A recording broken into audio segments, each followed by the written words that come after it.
karena di video sebelumnya saya menjelaskan tentang apa yo, masih ingat nggak? Yaitu tentang macam-macam dari fungsi, terus sifat-sifat fungsi dan sifat-sifatnya maksud saya. Terus saya bahas tentang komposisi, fungsi komposisi ya kan ya. Nah, kita review sedikit nih tentang fungsi komposisi, karena pada video kali ini saya akan bahas khusus tentang inverse dari fungsi, oke? Nah, sedikit kita flashback. Jadi fungsi komposisi itu begini maksudnya kan? Kalau misalkan saya punya fungsi A, B, C, di mana misalkan relasi antara himpunan A ke himpunan B itu F, dan relasi fungsi dari B ke C itu G, maka kalau misalkan nih saya hubungkan antara A ke C, itu akan dibalik. Bacanya jadinya gimana? Bacanya jadinya G bundaran F, gitu kan kemarin. Ya, kalau misalkan masih kurang jelas itu gimana maksudnya, saya udah jelasin detailnya di video sebelumnya, atau kalian bisa klik link di atas yaitu mengenai fungsi komposisi, oke? Itu kira-kira di video itu di mana ya? Di waktu terakhir itu saya jelasin tentang fungsi komposisi. Kalau di awal saya masih jelasin tentang jenis fungsi dan definisi fungsi ya. Nah, oke. Jadi kalau misalkan A kita langsung hubungkan ke C, maka relasinya kita sebut dengan G bundaran F. Artinya bundaran itu apa? F itu masuk ke fungsi G, ya kan? Nah, terus bagaimana kalau dibalik? Nah, ini yang saya maksudkan dengan inverse. Jadi inverse itu bentuknya dibalik deh. Jadi awalnya tuh kalau misalkan fx gitu ya, fx sama dengan y ini, maka inverse itu fungsinya dibalik. Maka f inverse y sama dengan x, gitu. Paham? Jadi ini adalah fungsi inverse. Oke adik-adik, ini adalah kebalikannya. Oke, mari kita hubungkan dengan gambar fungsi komposisi tadi. Kalau misalkan arahnya saya balik nih, tadi awalnya kalau B ke C relasinya adalah G, maka kalau saya balik dari C ke B, maka tinggal kita namain inverse, kita tinggal tambahin inverse. Jadi awalnya G, ini kalau dibalik jadi G inverse. Nah, lambangnya itu selalu pangkat min 1. Nah, lagi kalau B ke A, kalau A ke B itu relasinya adalah F. Jika saya balik, ini akan jadi F inverse. Nah, berdasarkan konsep yang di atas, kalau misalkan ini ke sini F, ini ke sini G, lalu ini dihubungkan ke sini adalah G bundaran F, dibalik bacanya dari belakang ke depan, maka kalau begini gimana? Kalau ini ke sini G inverse, ini ke sini adalah F inverse, maka C ke A akan jadi apa? Kita balik bacanya, jadinya akan jadi F inverse bundaran G inverse. Apa yang bisa kita simpulkan? Yang kita bisa simpulkan adalah jika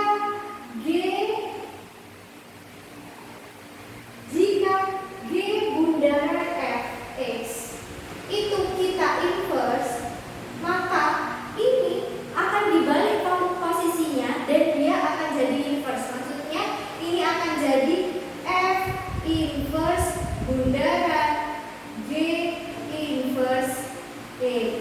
Ya, benar nggak? Tadi G bundaran F jika diinversekan akan jadi F inverse bundaran G inverse. Paham ya? Maka mungkin kalau misalkan saya kasih case yang berbeda nih. Kalau misalkan saya punya F bundaran G, kalau diinversekan, ini akan jadi apa nih tadi? Dibalik ya, ini akan jadi G inverse bundaran F inverse X. Paham? Paham ya? Oke, saya kasih case lagi nih. Misalkan begini, F bundaran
Nah, berarti ini kan boleh dong kalau saya ubah bentuknya jadi begini. Y sama dengan X kuadrat min 4X plus 3. Yang awalnya Y sama dengan, kita harus ubah ke bentuk X sama dengan.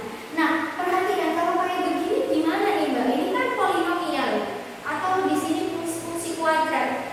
Nah, ini gimana caranya kita ubah menjadi X sama dengan?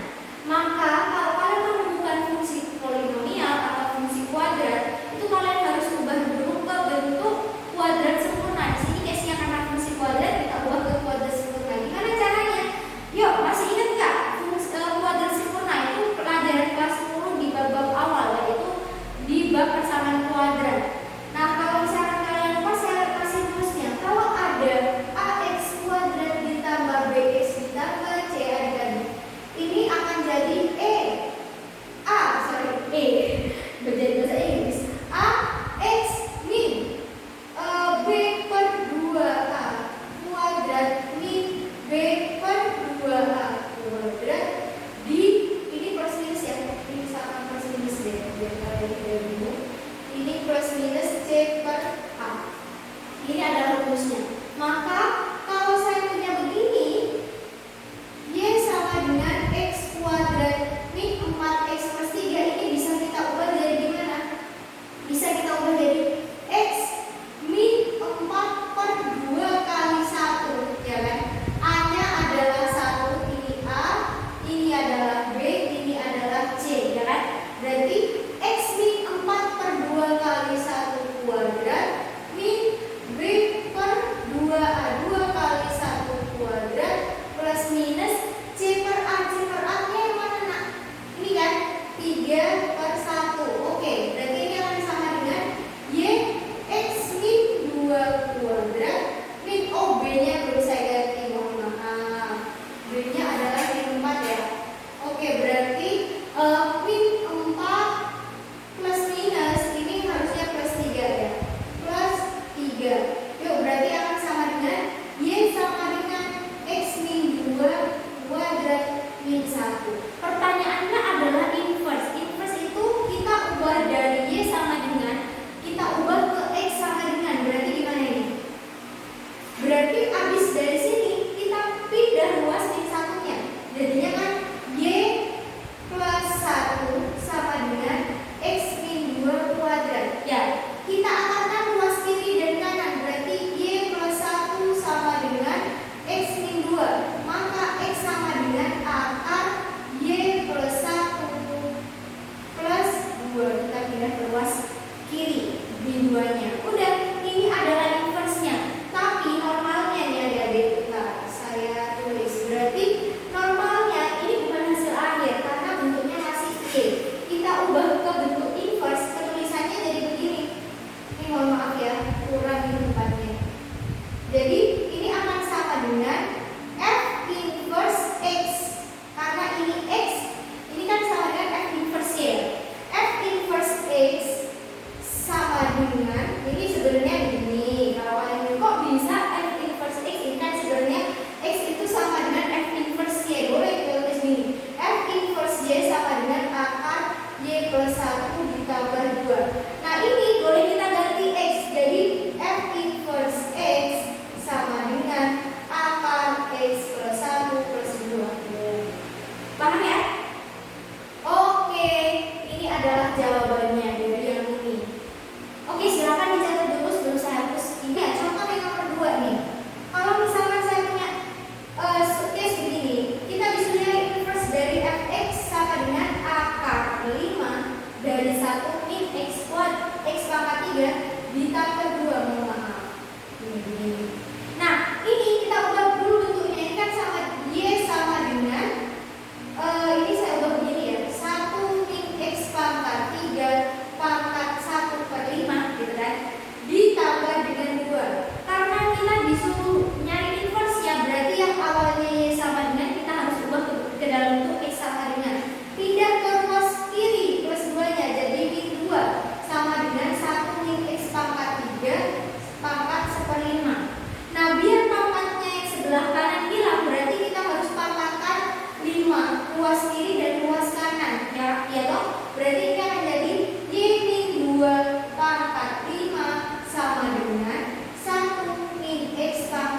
3. Kita pindah ruas, X pangkat 3 sama dengan 1 min Y min 2 pangkat 5. Gini loh. Terus yang kan kita mau ubah bentuknya dari Y sama dengan ke bentuk X sama dengan, maka X sama dengan akar 3 1 min Y min 2 pangkat 5. Ini kita ubah ke dalam bentuk F inverse X. Maka setiap Y di ruas kanan kita ganti dengan X. Jadinya 1 min X min 2 pangkat 5. Ini adalah inverse dari fungsi ini. Paham ya? Inverse dari fx sama dengan 1 plus 5 pangkat x min 6. Nah, lagi-lagi ini kita ubah dulu ke bentuk y sama dengan 1 plus 5 x pangkat x min 6 ya toh. Selanjutnya kita harus ubah ke dalam bentuk x sama dengan yang awalnya y sama dengan, kita ubah ke dalam bentuk x sama dengan, maka ini y min 1 sama dengan 5 pangkat x min 6. Paham? Nah, dari sini adik-adik perhatikan. Lagi-lagi ini masuk apa ini? Ini di sini ada eksponensial. Kalau misalkan eksponensial kita inversekan, itu akan menjadi persamaan log. Masih ingat persamaan log yang begini? Saya ingetin kalau lupa. Jadi kalau ada AX sama dengan Y, ini bentuk inversenya kalau kita ubah ke dalam bentuk X sama dengan, akan jadi X sama dengan A log Y. Ya, berarti kalau bentuknya begini, ini kalau kita ubah ke dalam bentuk X sama dengan X min 6 sama dengan, akan jadi gimana? X min 6 sama dengan 5 log Y min 1. Ya, dimana Y min 1 kita ibaratkan dengan Y, 5 kita ibaratkan dengan A, X min 6 kita ibaratkan dengan X. Maka kalau dibuat dalam bentuk log akan menjadi seperti ini. Oke, karena kita harus ubah ke dalam bentuk X sama dengan, maka min 6 nya kita pindah ke ruas kanan, jadinya 5 log Y min 1 plus 6. Kita ubah tulisannya dalam bentuk F inverse X, maka ini jadi 5 log Y nya kita ganti X min 1 plus 6. Ini adalah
jadi min CX plus B per E. Min D. Min DX per B CX min A. Ini adalah bentuk inversnya. Kalian boleh menerapkan di sini. Berarti ini Y inversnya akan jadi min 5 pindah di sini jadi positif. Ini jadi 5X ya loh. Min 3-nya tetap per.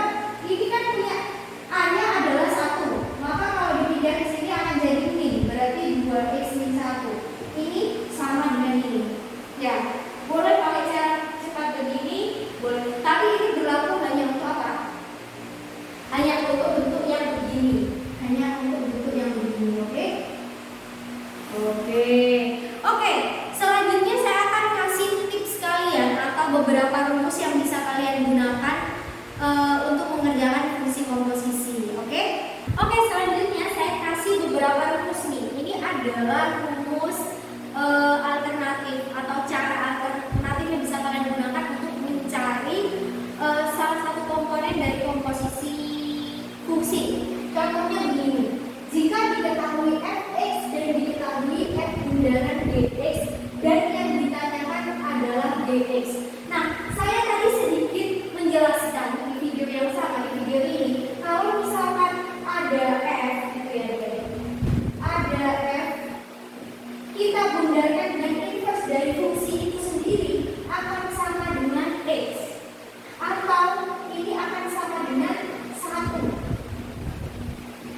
Jadi f inverse itu ibaratnya begini, f dikali 1 per f itu akan sama dengan 1, ya kan? Nah, ini sudah pernah saya bahas. Jadi ketika sebuah fungsi dikomposisikan dengan inverse dari fungsi itu sendiri, itu akan sama dengan x atau akan sama dengan 1. Nah, contohnya begini. Contohnya di yang A, ini adalah tips atau alternatif pertama. Jika dikali fx dan f bundaran dx, yang ditanya dx, ini akan jadi begini adik-adik. Karena yang ditanya dx, maka boleh nggak kalau misalkan saya punya f bundaran dx dan yang diminta adalah dx, saya kalikan depannya. F ini kan harus kita hilangkan nih, ya kan? Biar dia hilang atau sama dengan 1, kita bundarkan dengan f inverse. Jadi ketika f inverse kita bundarkan dengan f, ini akan sama dengan 1, maka ini akan sama dengan dx. Betul tidak? Betul ya? Maka artinya f inverse ini perlunya saya hapus dulu biar kalian. Saya hapus begini. Maka kalau f inverse dibundarkan dengan f dibundarkan dengan dx sama dengan dx, maka artinya ini kan boleh saya buat kurung begini ya kan? Bentuknya adalah bukan komutatif, distributif. Jadi ini bisa f bundaran dx itu. Jadi kalau begini, ini boleh nih saya ubah karena bundaran itu artinya apa? Fungsi f bundaran dx itu masuk ke f inverse, gitu kan? Definisi begini, f bundaran d itu kan artinya fungsi dx, fungsi d itu masuk ke f, gitu ya. Berarti kalau begini, fungsi f bundaran d masuk ke f inverse, berarti boleh saya ubah jadi f inverse f bundaran dx sama dengan dx. Jadi kita cukup cari f inverse-nya, masukin ke dalam f bundaran d, masukin ke f inverse-nya akan sama dengan dx. Kayak gitu. Nah, nanti saya kasih contohnya nih. Nah, begitu pun dengan ini nih. Begitupun dengan ini. Jika diketahui dx dan f bundaran dx yang ditanya fx, maka solusinya berarti kita bisa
fungsinya dulu. Misal ini, jadi F bundaran G, F bundaran G bundaran H. Kita cari F inverse X dari sini, ya kan? Kita taruh di depannya ini F inverse, maka ini akan sama dengan apa? Karena F inverse dibundarkan dengan F sama dengan 1, maka hasilnya adalah G bundaran X, ya Pak? Nah, G bundaran HX, terus kita punya HX, karena ditanya X, kita punya HX, berarti kita cukup cari H inverse X. Nah, kita udah dapatkan G bundaran HX, maka G bundaran HX, karena yang ditanya GX, kita hilangkan H-nya dengan kalikan dengan H inverse, dibundarkan dengan H inverse X, maka ini akan sama dengan apa? H dikali H inverse. Oh iya, ini biar kalian bingung, yang step pertama saya uraikan dulu aja. Ini saya uraikan jadi F inverse G, berarti kan F bundaran G bundaran H itu masuk ke dalam F inverse, berarti ini F bundaran G bundaran H X sama dengan G bundaran H X, karena ini dikali ini adalah G bundaran H, ya kan? Kita udah dapat G bundaran H, maka G bundaran H biar dia akan menjadi GX, maka harus kita kalikan dengan H inverse-nya, ya toh? Nah, berarti untuk mendapat G kita bisa ubah ke bentuk begini, H inverse. Artinya apa?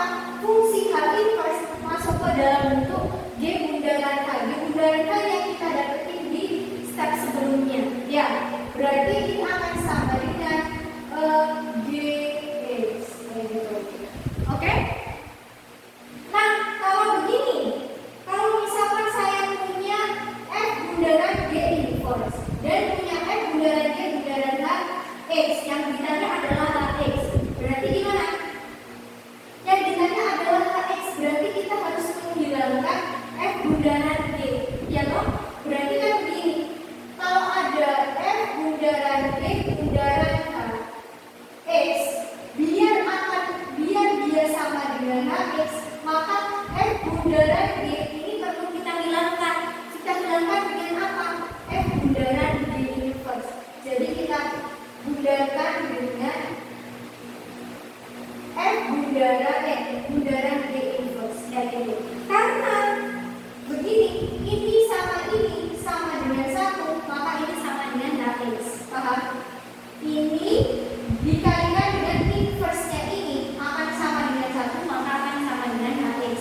Ya, ini jadinya kalau misalkan saya ubah bentuknya itu kan artinya begini, F bundaran G inverse di dalamnya ada fungsi F bundaran G bundaran HX sama dengan HX. Karena kita punya modal itu diketahui F bundaran G inverse dan diketahui F bundaran G bundaran H, maka tinggal masukkan fungsi ini ke dalam fungsi ini, maka akan menghasilkan HX.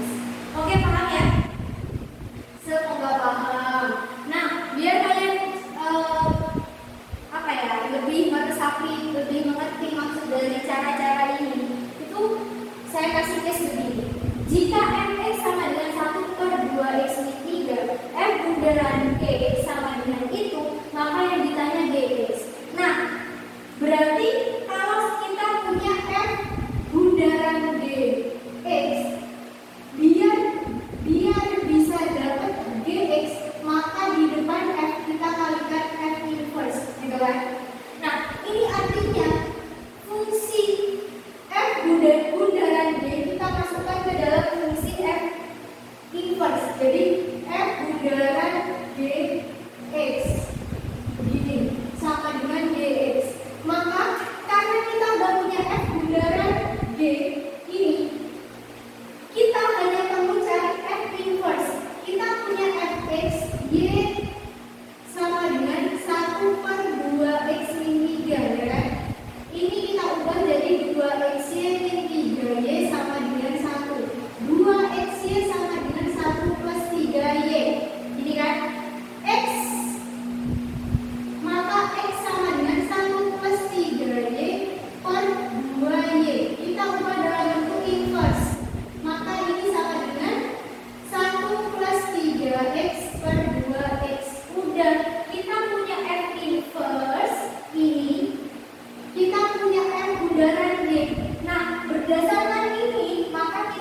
inverse, masukin 3x per 2x plus 1 akan sama dengan, ke dalam sini kan berarti 1 plus 3 kali 3x per 2x plus 1 dibagi dengan 2 kali 3x per 2x plus 1, gini ya. Oke, kita samain penyebutnya yang atas, berarti akan jadi 2x plus 1 ditambah 9x per 2x plus 1 dibagi dengan 6x per 2x plus 1, gini ya guys. Ini deh, ini tinggal dicoret-coret, berarti akan sama dengan kita jumlahin 11x plus 1 per 6x. Ini adalah fungsi dx-nya. Oke, ini kan sama dengan dx. Paham? Biar paham lagi, yuk kita bahas contoh soal yang nomor 6. Jika fx sama dengan 4x min 3, f bundaran g ini yang ditanya adalah akar g2. Ini artinya kita harus cari fungsi dx-nya dulu, ya kan? Nah, kita punya f bundaran g. Lagi-lagi, kalau misalkan kita harus cari dx, maka ini harus kita bundarkan dengan f inverse. Karena f inverse dikalikan f akan sama dengan 1, maka akan sama dengan dx ya. Maka artinya fungsi ini f bundaran dx kita masukkan ke fungsi inverse dari f, ya toh? Berarti ini akan jadi f inverse f bundaran d. F bundaran d x akan sama dengan dx. Berarti kita masukkan f bundaran d, kita dapat ini. Oh, kita belum cari f inverse-nya ya. Oke, kita cari fungsi f inverse-nya. Kita punya y sama dengan 4x min 3. Ya, maka 4x sama dengan y plus 3. X sama dengan y plus 3 per 4. Maka f inverse x sama dengan x plus 3 per 4 ya. Oke, berarti kita masukkan fungsi ini f bundaran d ke dalam bentuk, ke dalam inverse fx-nya. Berarti akan sama dengan bagaimana? Berarti akan sama dengan, dimasukin guys. Akan sama dengan berapa dulu? Oke, berarti f inverse 5x kuadrat min 2x plus 6 kita masukkan ke sini. Berarti 5x kuadrat min 2x plus 6 plus 3 dibagi dengan 4 gitu loh. Berarti akan sama dengan, ini akan sama dengan dx saja. Ini akan sama dengan berapa dulu? Ini akan sama dengan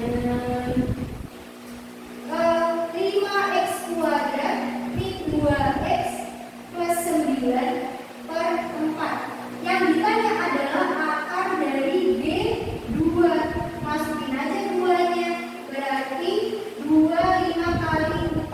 5 kali 4 min 2 kali 2 plus 9 dibagi dengan 4.